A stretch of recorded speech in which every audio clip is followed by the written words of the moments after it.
وبتوب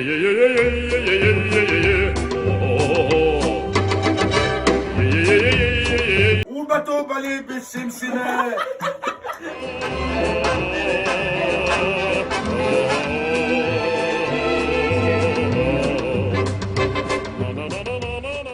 ازيكم يا جماعه، عاملين ايه؟ يا رب تكونوا بخير. النهارده هنتكلم ازاي تبقوا فليكسبل وتقدروا تفتحوا حوض بسهوله ايا كان سنكم، وما لقيتش احسن من صاحبي نور الجندي يبقى معايا النهارده عشان يساعدني في الفيديو ده. النهارده هاجي اساعد عمر ان هو يعمل لكم فيديو عن فلكسبيليتي والمرونه والحاجات دي. وعايز اقول لكم مش مهم سنك قد ايه، بس المهم ان انت تفضل كونسيستنت على اللي انت بتعمله وتفضل تعمله باستمرار. ويلا بينا نوريكم ازاي تبقوا كده.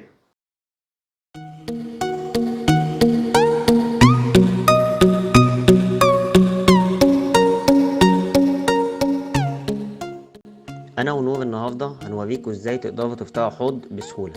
فاهم حاجه عشان تفتحوا حوض لازم تبقى عضلاتكم طويله، خاصه عضله زي الخلفيه والضمه. دايما الناس اللي مش بيعرفوا يفتحوا حوض بتبقى المشكله عندهم الاساسيه ان هم عضلاتهم قصيره. فعشان تطول عضلاتك محتاج تنوع بين حاجتين، دايناميك وستاتيك ستريتشنج، اللي هو التسخين بالضغط والحركه والثبات ده هو اللي بيخلي العضله بتاعتك تطول. مثلا دلوقتي اول عضله بنشتغل عليها هي العضله الخلفيه. بتقعد تضغط لحد اقصى حاجه عندك، بعد كده تثبت 10 ثواني، بعد كده تضغط اكتر لحد ما توصل لاخر حاجه في الرينج اوف موشن اللي هو بتاع الستريتشنج، ان صدرك يلمس ركبتك مش دماغك بس. ودي اول حاجه العضله الخلفيه.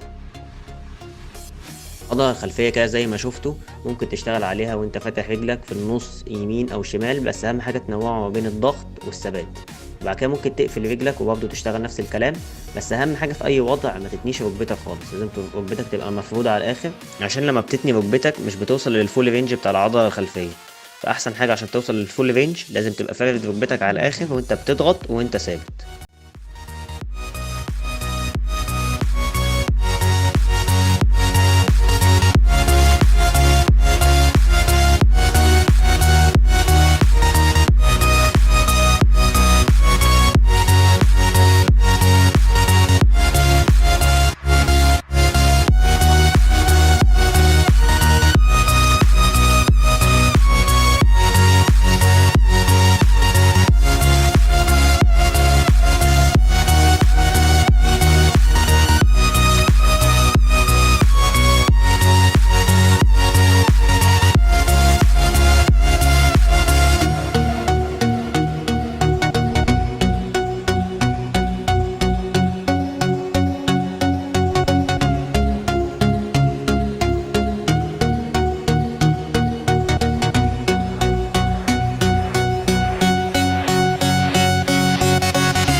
الاسترتشات اللي احنا بنعملها دي مهمة جدا قبل اي تمرين، مش بس عشان تفتحوا حوض، لازم تعملوها عشان تجهزوا العضلة للتمرين وعشان تمنعوا او تقللوا الاصابات.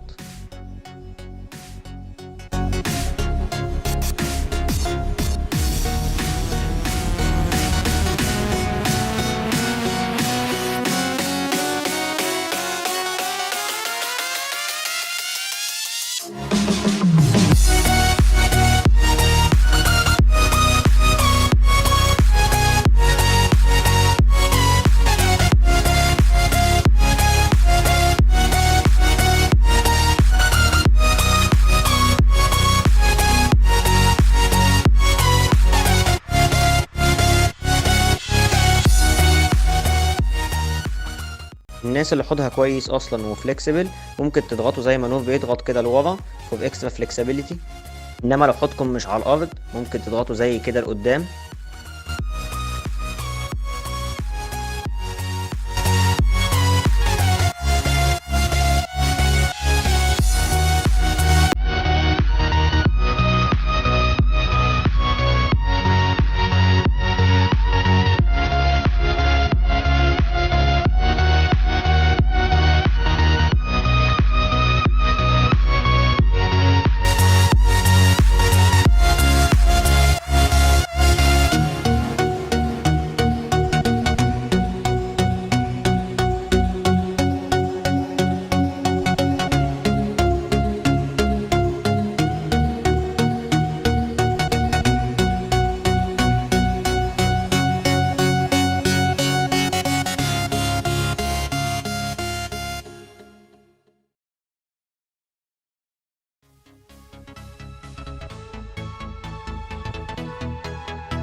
بس اهم بقى حاجه عشان تعرف تفتح حوض انك تستمر على الكلام ده وتعمل كل الاطالات اللي احنا بنعملها في الفيديو ده عشان تعرف تفتح حوض. تمارين الحوض عامه تمارين مش صعب، لكن لازم تعمله كل يوم لحد ما توصل. ممكن ياخد معاك اسبوعين او 3، بس اهم حاجه ما تيأسش وتفضل تشتغل عليه لحد ما توصل انك يبقى حوضك على الارض. انا ونور مثلا في يوم من الايام كان حوضنا مش على الارض، لكن مع التمرين الحمد لله وصلنا بقى حوضنا على الارض. اهم حاجه انك ما تضغطش على نفسك زياده وما تستقلش بتمارين الاسترتشات عشان هو اصلا اهم من الحوض، عشان لو استهونت بالاسترتشات ممكن يجيلك مزق. فلازم اول حاجه تهتم بالاسترتشات وتديها حقها في التمرين، وبعد كده تبتدي تفتح حوض واحده واحده.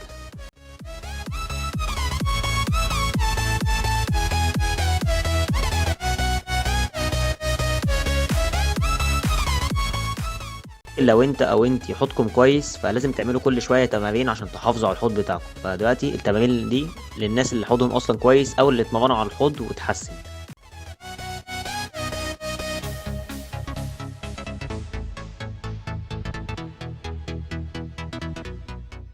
انما لو جربتوا التمارين اللي فاتت لفتره وبرضه ما عرفتوش تفتحوا حوض، هحط لكم دلوقتي تمارين تانية هتساعدكم ان هي تطول على العضلات الاساسيه بتاعه الحوض اللي هي على العضله الضمه والعضله الخلفيه. جربوا التمارين دي وبعد كده ان شاء الله هتعرفوا تفتحوا حوض.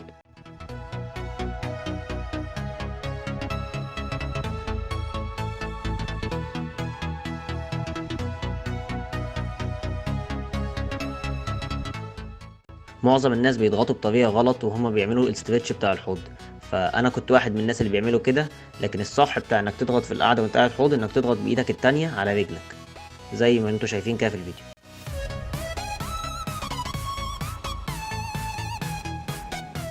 نفس الكلام برضو هتضغط بنفس الطريقه، بعد كده هتثبت 10 ثواني.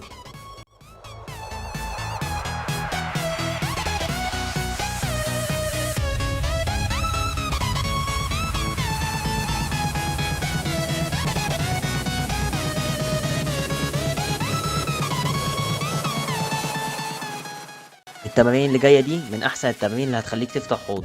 يعني انت لو نفسك تفتح حوض التمارين دي هتسهل عليك المشوار جدا.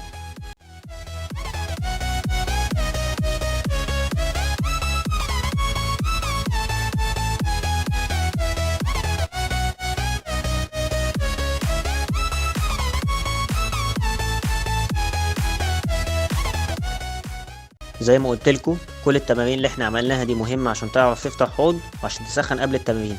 لكن كل التمارين دي برضو مهمه انك تعملها بعد التمرين، بس ستاتيك ستريتشنج بس، اللي هو تعمل اطالات وانت ثابت من غير حركه.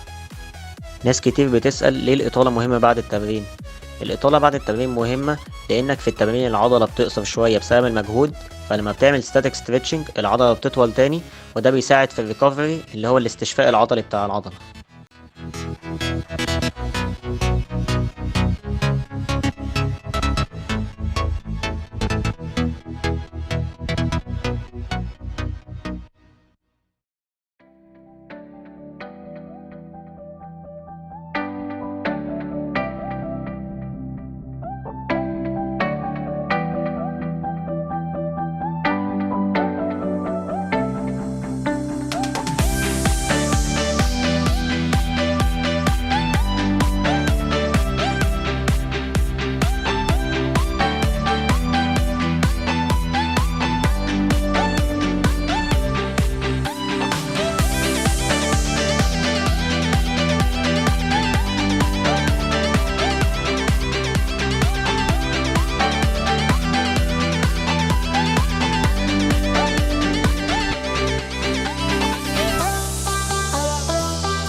لو انتوا لسه حوضكم مش على الارض، بتقعدوا على اقصى حاجه عندكم، وبعد كده بتقعدوا تضغطوا 10 ثواني وتثبتوا 10 ثواني زي ما قلنا، وبعد ما بتعملوا كده كل شويه بتزقوا نفسكم لقدام، بعد كده تضغطوا وتثبتوا تاني لحد ما حوضكم يتحسن.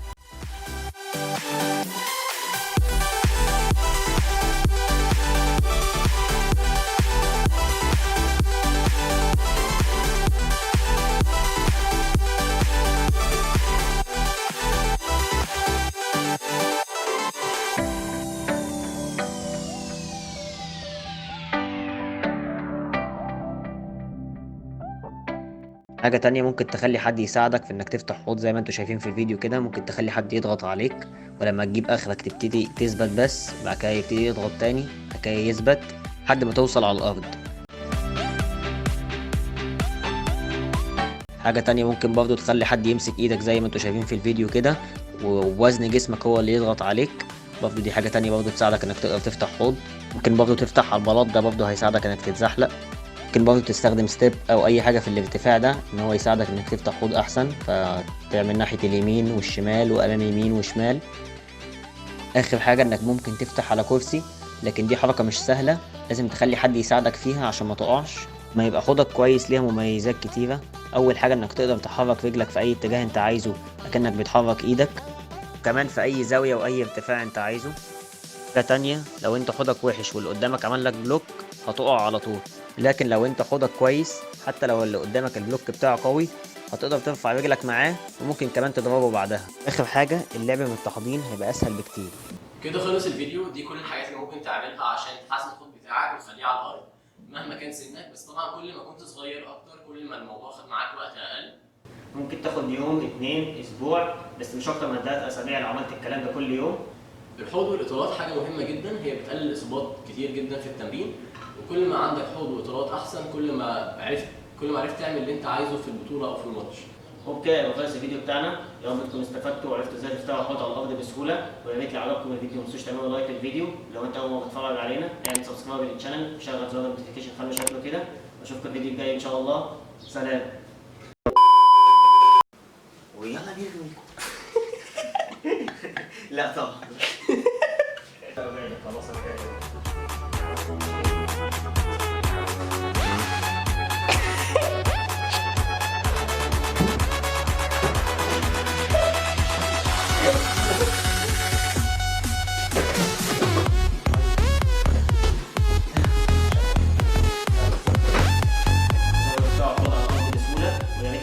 الفيديو ما تنسوش تعملوا لايك. ولو انت اول مره تتفرج علينا